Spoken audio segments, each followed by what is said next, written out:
بسم الله الرحمن الرحیم. د کارل مارکس یا د مارکسیزم یو ډیر مهم جز یا نظریه فکر هغه چې دی هغه جدلیات دی، ډایلکټیکل میټریالیزم یا هیسټوریکل میټریالیزم، تاریخي مادیت یا جدلیاتي مادیت.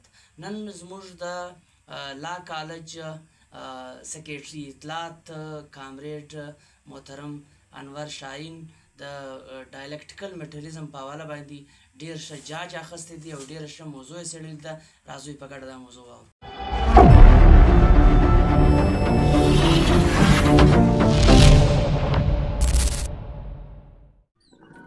سلامونه، نیکی له احترامات. نن زموږ موضوع ده جدلیات، ډایلکټکس. جدلیات داسې طریقه ده چې د یوې ستونزې یا نظریې د حل یا وضاحت لپاره کارول کیږي. دا طریقه وایي چې کله دوه مخالف نظرونه یا فکرونه سره ټکر وکړي نو د دې ټکر په نتیجه کې یو نوی او ښه فکر یا حل پیدا کیږي. مثال په توګه یو کس وایي د کار لپاره ډیر سخت مهنت ضروری دی. دا په جدلیاتو کې تیسیس دی. بل کس وایي استراحت هم مهم دی، یعنی حرام کول هم مهم دی. دا انټیتیسیس دی. دواړه نظریات یو ځای شي او داسې نظر منځ ته راځي چې په اعتدال سره مهنت او استراحت دواړه مهم دی. دا ساینتیسیس دی. دا د پرمختګ او حل یوه مهمه طریقه ګڼل کیږي. تیسیس څه ته وایي؟ تیسیس یو نظر یا مفکوره چې وړاندې کیږي. انټیتیسیس د هغې نظر یا مفکورې برعکس بل نظر. ساینتیسیس د دواړو نظرونو ګډ حل یا نوې پایله. مثال، تیسیس یوازې زده کړه کول مهم دی.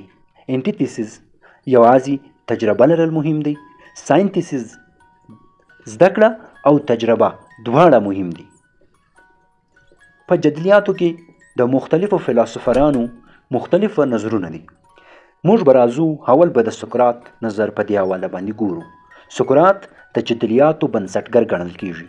هغه د بحث او پوښتنو سقراطي میتودز له لارې د حقیقت او پوهې ترلاسه کولو هڅه کوله. سقراط د بحث او پوښتنو په کولو د خلکو فکرونه روښانه کول. هغه ویل هر څه باید د ژورو پوښتنو له لارې وڅېړل شي. مثال په توګه یو کس وایي جرأت یوازې دا دی چې له هیڅ شي ونه ویریږي. سقراط پوښتنه کوي که یو څوک بې عقلن کار وکړي او نه ویریږي، آیا دا هم جرأت دی؟ دې پوښتنو سره سقراط خلکو ته د ژور فکر کولو زمینه برابروله. افلاطون یا پلیټو، هغه د جدلیاتو په حواله دا وایي چې افلاطون د خپل استاد سقراط نظریات پراخ کړل او په مکالمو کې یې د جدلیاتو تګلاره وکاروله.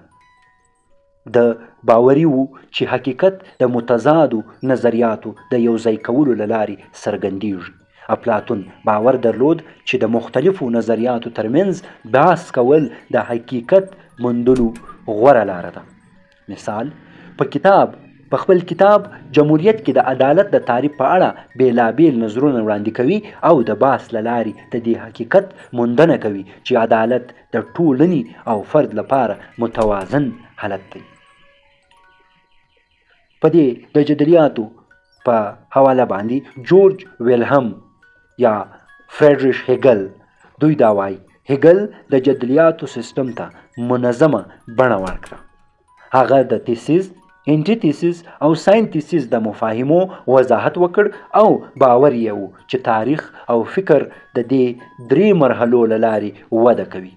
مثال په توګه د حکومت یوه بڼه د تیسیس په توګه موجوده ده. د هغې مخالف نظریه انټیتیسیس راپورته کیږي او په پایله کې د دواړو ترکیب یوه بله بڼه ساینتیسیس منځته راځي. هیګل وایي چې پرمختګ د مخالفو نظریاتو ترمنځ د ټکر او بیا د نوي نظر په جوړولو سره منځته راځي. که یو څوک وایي یوازې ازادي مهمه ده او بل وایي یوازې نظم مهم دی، د دواړو ترکیب دا کیدای شي چې ازادي او نظم دواړه مهم دی. کارل مارکس د جدلیاتو په حواله دا وایي چې مارکس د هیګل جدلیات مادي اړخ ته واړول او د تاریخي مادیت ډایلکټیکل مټریالیزم نظریه یې وړاندې کړه. هغه باور درلود چې ټولنیز بدلون د اقتصادي طبقو ترمنځ د ټکر له لارې منځته راځي. مارکس باور درلود چې ټولنیز بدلون د شتمنو او بېوزلو ترمنځ د ټکر له لارې راځي. مثال، که شتمن خلک زیاتې پیسې واخلي او کارګران کمې ترلاسه کړي نو ټکر رامنځته کیږي. د مارکس په نظر دې ټکر په یوه عادلانه ټولنه وزېږوي. دا و زموږ د نن موضوع جدلیات په ټولنه کې او د سیاست د پرمختګ دپاره یو ډیر ضروري او مهم کردار لوبوي. ستاسو د اورېدلو ډیره مننه.